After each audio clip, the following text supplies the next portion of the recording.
নমস্কার বন্ধুরা, আমি ডক্টর সুব্রত আচার্য আর আপনারা দেখছেন আপনাদেরই প্রিয় channel Shri Subrata astrological consultants. আজ এই ভিডিওতে আপনাদের সঙ্গে আলোচনা করব আগামী 2024 সালের এপ্রিল মাস তুলা রাশির জাতক কিংবা জাতিকাদের জীবনে কি ধরনের শুভ বা অশুভ ফল আসবে, অর্থাৎ তুলা রাশির জাতক জাতিকাদের মাসিক রাশিফল নিয়ে আলোচনা করব এই ভিডিওতে। জন্মকুণ্ডলিতে যাদের তুলা রাশিতে চন্দ্রদেব অবস্থান করছে তাদের জন্য কিন্তু এই ভিডিওটি ইনফরমেটিভ হতে চলেছে। এই ভিডিওতে আলোচনা করব আপনাদের শরীর স্বাস্থ্য, পড়াশোনা, দাম্পত্য জীবন, প্রেমের জীবন, আপনাদের ভাগ্য, ক্যারিয়ার, ব্যবসা সংক্রান্ত বিষয়ে 2024 সালের এপ্রিল মাস কেমন ফল নিয়ে আসবে সে বিষয় নিয়ে। এই মাসে গুরুত্বপূর্ণ 3টি গোচরের পরিবর্তন ঘটছে, সেই সাথে নবগ্রহের গোচরের অবস্থান সব মিলিয়ে কি ফল আনতে পারে আপনার জীবনে, আসুন দেখে নেওয়া যায়। ভিডিও শুরু করার আগে আপনাদের বলবো, যারা চ্যানেলে নতুন তারা অবশ্যই চ্যানেলটি সাবস্ক্রাইব করে দেবেন, পাশে থাকা বেল বাটনটি প্রেস করবেন। ভিডিও ভালো লাগলে বন্ধুদের সঙ্গে অবশ্যই শেয়ার করবেন। যারা নিজেদের জন্মকুণ্ডলী অ্যানালিসিস করতে চাইছেন তারা ডেসক্রিপশনে দেওয়া কমিউনিকেশন নম্বরে যোগাযোগ করতে পারেন। প্রথমে আসবো নবগ্রহের গোচরের অবস্থান।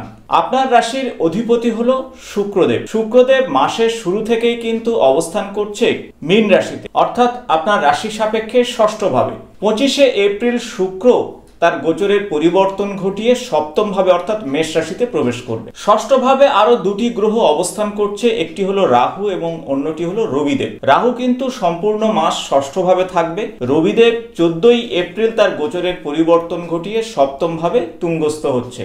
সপ্তম ভাবে থাকছে দেবগুরু বৃহস্পতি এবং বুধ। তবে মাসের প্রথম সপ্তাহের পর বুধ বক্রী হয়ে ষষ্ঠ ভাবে তার গোচরের পরিবর্তন ঘটাবে এবং সেখানে 17-18 দিন প্রায় অবস্থান করবে এবং আবার মেষ রাশিতে গোচরের পরিবর্তন ঘটাবে।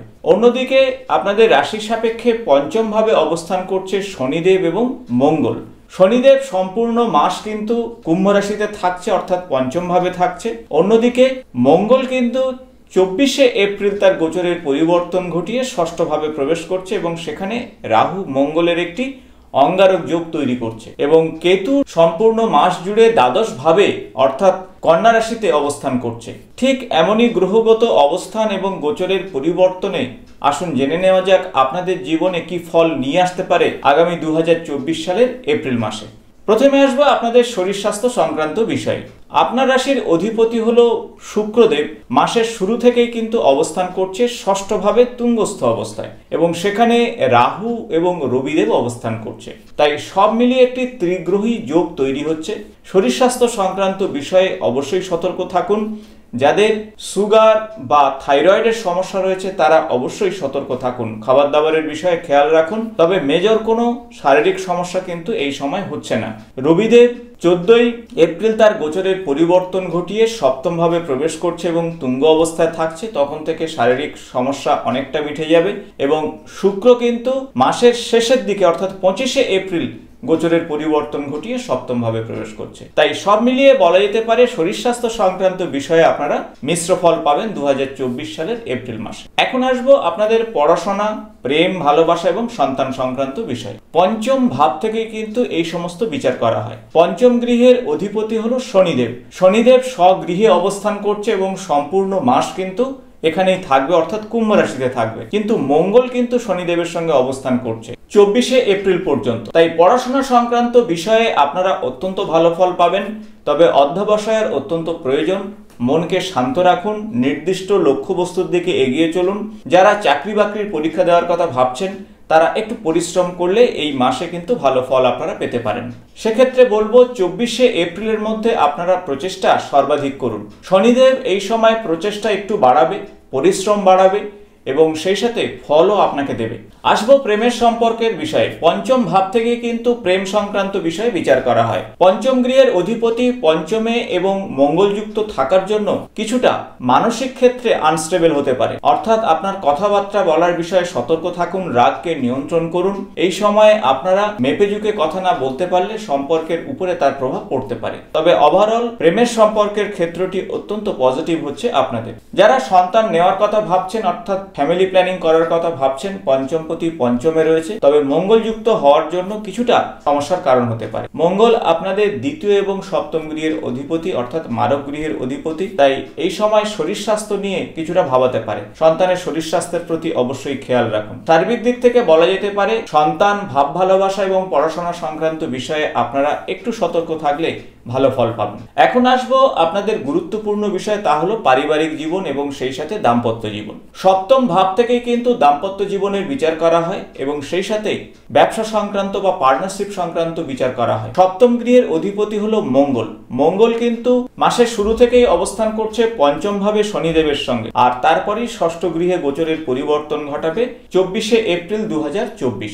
তাই মাসের শুরু থেকেই কিন্তু আপনাদের দাম্পত্য জীবন সংক্রান্ত বিষয়ে খুব একটা সমস্যা হচ্ছে না। যারা দীর্ঘদিন বিভিন্ন সমস্যার মধ্যে রয়েছেন তারা সেই সমস্যা থেকে বেরিয়ে আসবেন।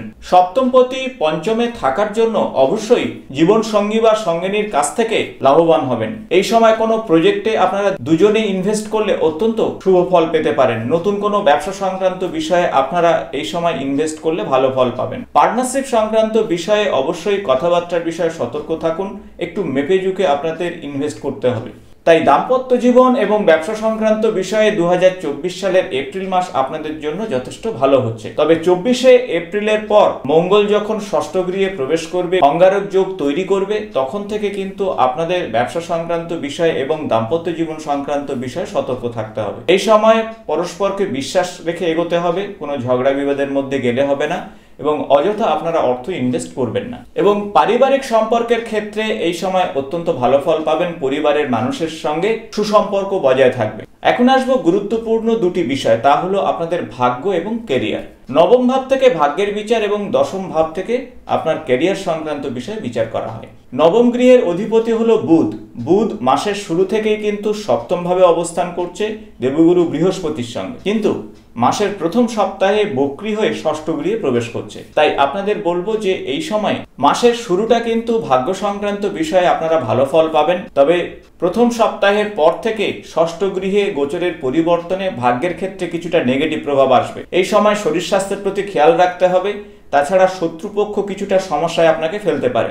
ঋণ থেকে সর্বদা দূরে থাকার চেষ্টা করবেন এপ্রিল মাসের প্রথম সপ্তাহের পর থেকে। যারা নতুন কোনো জায়গায় ইনভেস্ট কিংবা নতুন কোনো ব্যবসা শুরু করতে চাইছেন, ষষ্ঠ গৃহে বুধের এই অবস্থানে সতর্ক থাকতে হবে। তাই ভাগ্য আপনাদের ক্ষেত্রে কিছুটা মিশ্র ফল নিয়ে আসতে পারে 2024 সালের এপ্রিল মাসে, তবে মাসের শেষার্ধে আপনারা যথেষ্ট ভালো ফল পাবেন। তাই সব মিলিয়ে বলা যেতে পারে কিছুটা মিশ্র ফল আসছে আপনাদের ভাগ্যের ক্ষেত্রে। আসবো ক্যারিয়ার সংক্রান্ত বিষয়। দশম গৃহের অধিপতি হলো চন্দ্রদেব। সোয়া দুদিন অন্তর অন্তর কিন্তু চন্দ্র প্রতিটি রাশিতে অবস্থান করে এবং সেখান থেকে অন্য রাশিতে প্রবেশ করে। তাই চন্দ্র কিন্তু কিছুটা শুভ কিছুটা অশুভ ফল দিতে থাকবে, অর্থাৎ আপনার ক্যারিয়ার সংক্রান্ত বিষয়ে মাথা ঠান্ডা না রাখতে পারলে আপস অ্যান্ড ডাউন কিন্তু হবে। বিশেষত চন্দ্র যখন ষষ্ঠ, অষ্টম এবং দ্বাদশ গৃহে অবস্থান করবে, সেই সময়গুলো আপনাদের অবশ্যই সতর্ক থাকতে হচ্ছে। তাই কর্মক্ষেত্রে কোনোভাবেই তর্ক বিতর্কে আপনারা যুক্ত হবেন না। ঊর্ধ্বতন কর্তৃপক্ষের সঙ্গে অবশ্যই সুসম্পর্ক বজায় রাখবেন। তবে কর্মের কারক গ্রহ শনিদেব স্বগৃহে পঞ্চমে অবস্থান করছে।